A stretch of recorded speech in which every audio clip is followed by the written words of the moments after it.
मकर संक्रांति के नेकचार के पिछले वीडियो में हमने जाना था कि मकर संक्रांति का उद्यापन कैसे करें। आइए अब सुनते हैं मकर संक्रांति की कहानी। विश्वकर्मा की पुत्री संज्ञा का विवाह सूर्य देवता के साथ हुआ था। संज्ञा बड़े कोमल स्वभाव की थी, जबकि सूर्य देव प्रचंड तेजवान थे। संज्ञा सूर्य देव के तेज को बड़े कष्ट से सहन कर पाती थी। सूर्य देवता का तेज बहुत अधिक था, जिसे लेकर संज्ञा परेशान रहती थी। वह सोचा करती थी कि मुझे किसी तरह तप आदि से सूर्य देव की अग्नि को कम करना चाहिए। जैसे तैसे दिन बीतते गए। संज्ञा के गर्भ से मनु, यमराज और यमुना 3 संतानों ने जन्म लिया, लेकिन संज्ञा अब भी सूर्य देव के तेज से घबराती थी। फिर एक दिन परेशान होकर उन्होंने निर्णय लिया कि वे तपस्या कर सूर्य देव के तेज को कम करेंगी। लेकिन बच्चों के पालन पोषण के लिए और सूर्य देव को इसकी भनक न लगे, इसके लिए उन्होंने एक युक्ति निकाली। उन्होंने अपने तप से अपनी छाया को स्त्री रूप में बदला, जिसका नाम स्वर्णा रखा।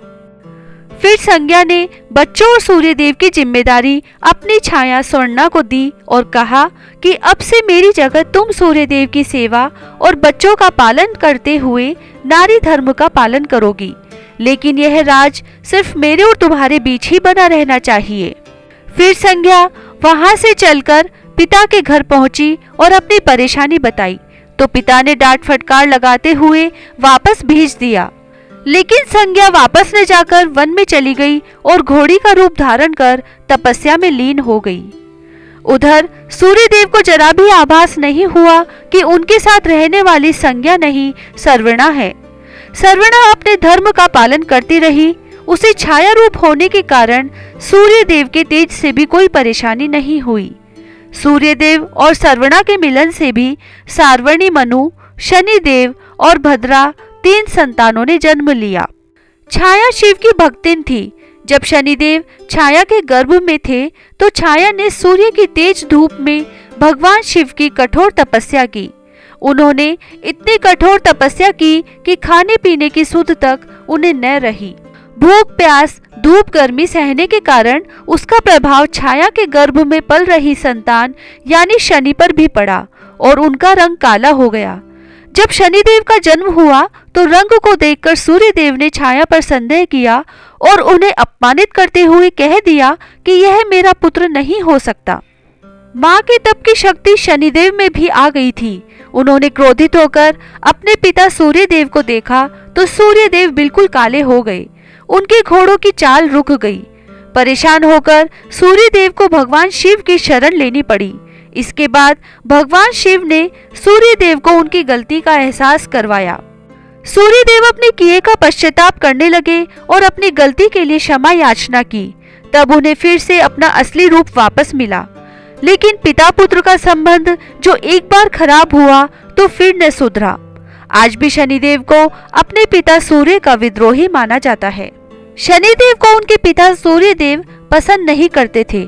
इसी कारण सूर्य देव ने शनिदेव और उनकी मां छाया को अपने से अलग कर दिया। इस बात से क्रोध में आकर शनि और उनकी मां ने सूर्य देव को कुष्ठ रोग का श्राप दे डाला। पिता को कुष्ठ रोग में पीड़ित देख यमराज ने तपस्या की। यमराज की तपस्या से सूर्य देव कुष्ठ रोग से मुक्त हो गए। लेकिन सूर्य देव ने क्रोध में आकर शनि देव और उनकी माता का घर कुंभ को जला दिया। इससे दोनों को बहुत कष्ट हुआ। यमराज ने अपनी सौतेली माता और भाई शनि को कष्ट में देख उनके कल्याण के लिए पिता सूर्य को समझाया। यमराज की बात मानकर सूर्य देव शनि से मिलने उनके दूसरे घर मकर पहुंचे। कुंभ में आग लगने के बाद वहां सब कुछ जल गया था, सिवाय काले तिल के। शनिदेव उन काले तिलों को अपने पिता सूर्य देव को समर्पित करने के लिए अपने साथ बांधकर अपने दूसरे घर मकर में ले आए थे। इसीलिए शनिदेव ने अपने पिता सूर्य देव की पूजा काले तिल से की। तभी से मान्यता है कि शनिदेव को तिल की वजह से ही उनके पिता, घर और सुख की प्राप्ति हुई। तभी से मकर संक्रांति पर सूर्य देव की पूजा के साथ तिल का बड़ा महत्व माना जाता है।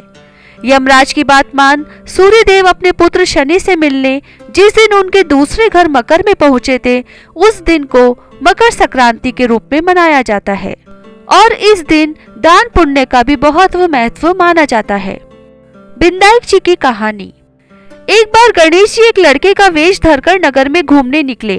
उन्होंने अपने साथ में चुटकी भर चावल और चुल्लू भर दूध ले लिया। नगर में जो भी घूमते हुए मिलता उससे खीर बनाने का आग्रह कर रहे थे। बोलते, माई खीर बना दे, और लोग सुनकर हंसते रहे। बहुत समय तक घूमते रहे मगर कोई भी खीर बनाने को तैयार नहीं हुआ। किसी ने ये भी समझाया कि इतने से सामान से खीर नहीं बन सकती, पर गणेश जी को तो खीर बनवानी ही थी। अंत में एक गरीब बूढ़ी अम्मा ने उन्हें कहा, बेटा चल मेरे साथ, मैं तुझे खीर बनाकर खिलाऊंगी। गणेश जी उसके साथ चले गए। बूढ़ी अम्मा ने उनसे चावल और दूध लेकर एक बर्तन में उबलने चढ़ा दिया। दूध में ऐसा उफान आया कि बर्तन छोटा पड़ने लगा। बूढ़ी अम्मा को बहुत आश्चर्य हुआ, कुछ समझ नहीं आ रहा था। अम्मा ने घर का सबसे बड़ा बर्तन लिया, वो भी पूरा भर गया। खीर बढ़ती ही जा रही थी, उसकी खुशबू भी चारों तरफ फैल रही थी। खीर की मीठी मीठी खुशबू के कारण अम्मा की बहू के मुंह में पानी आ गया। उसकी खीर खाने की तीव्र इच्छा होने लगी। उसने एक कटोरी में खीर निकाली और दरवाजे के पीछे बैठकर बोली, ले गणेश तू भी खा, मैं भी खाऊं, और खीर खा ली।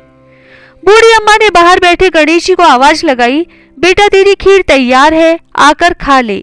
गणेश जी बोले, अम्मा तेरी बहू ने भोग लगा दिया, मेरा पेट तो भर गया, खीर तू गांव वालों को खिला दे। बूढ़ी अम्मा गांव वालों को निमंत्रण देने गई। सब हंस रहे थे। अम्मा के पास खुद तो खाने के लिए कुछ है नहीं, पता नहीं गांव को कैसे खिलाएगी, पर फिर भी सब आए। बूढ़ी अम्मा ने सबको पेट भर खीर खिलाई। ऐसी स्वादिष्ट खीर उन्होंने आज तक नहीं खाई थी।